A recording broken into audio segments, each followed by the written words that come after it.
In section 2.6, it's going to introduce a concept where we might have multiple variables. So not everyone is going to use this later on, but some of you might be taking some science classes where you have generic or general equations. So we have distance equals rate times time, so d equals r times t. Volume equals length times width times height, or v equals L times W times H. Or area equals 1/2 times base times height, or A equals 1/2 times B times H. So these are just generic equations, finding the volume of a rectangular prism, finding the area of a triangle, and calculating distance. So these are just regular generic equations, but what we notice about them is they have a lot of variables in them. So this one is all variables, DRT. We don't know what any of them are. This one is VLWH.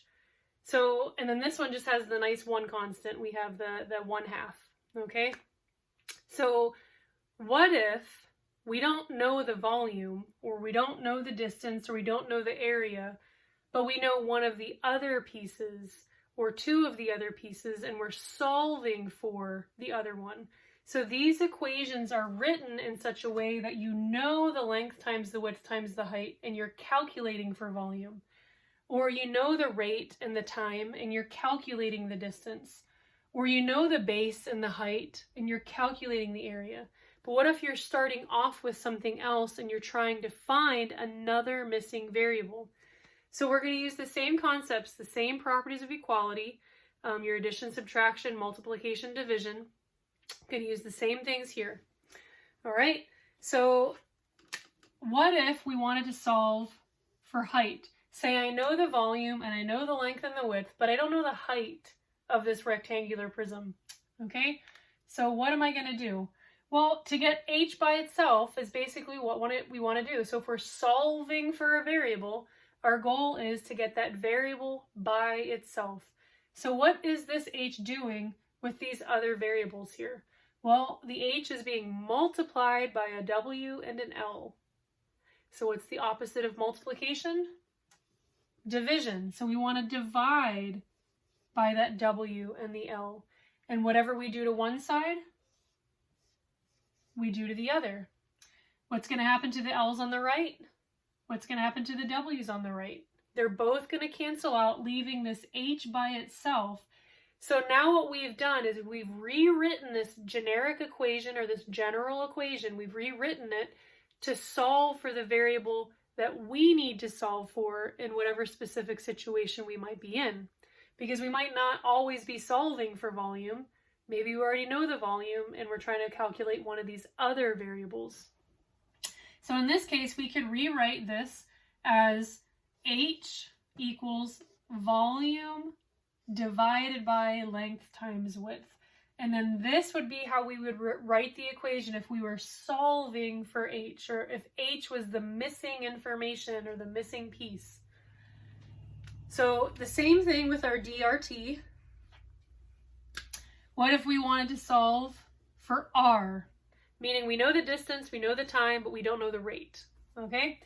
Well, we want to get r by itself. So what is r doing with this other piece over here on this side? Well, again, it's being multiplied. So we're going to divide. It's being multiplied by t, so we divide by t. What we do to one side, we do to the other. The t's on the right are going to cancel out, leaving the r by itself.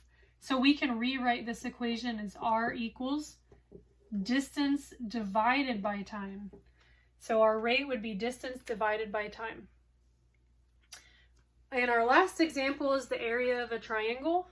So the area of a triangle is 1/2 of the base times the height. So another way you can write this, sometimes it might be a little bit easier than dealing with the fraction out front. I know a lot of students like to write this as area equals base times height divided by 2. And that's pretty much the same thing. You're just taking 1 times base times height, which is base times height, and then you're just dividing it by 2. So it's the same thing, whichever way works better for you. And and I know a lot of students like to work with it this way. So like I said, you find the way that works best for you and then solve. So I want to say get the h by itself. So we're going to get the h by itself. So right now, the h is being multiplied by a b, which means I'm going to need to divide by a b. And then the h is being divided by a 2, which means I'm going to need to multiply by a 2 in order to get that h by itself. Okay? So that means that the b's will cancel out and then the 2's will cancel out, leaving the h by itself. However, whatever I do to one side, I have to do to the other. So since I multiplied by a 2 and divided by a b, I have to do the same thing over here. So I can rewrite this equation as h equals 2a divided by b.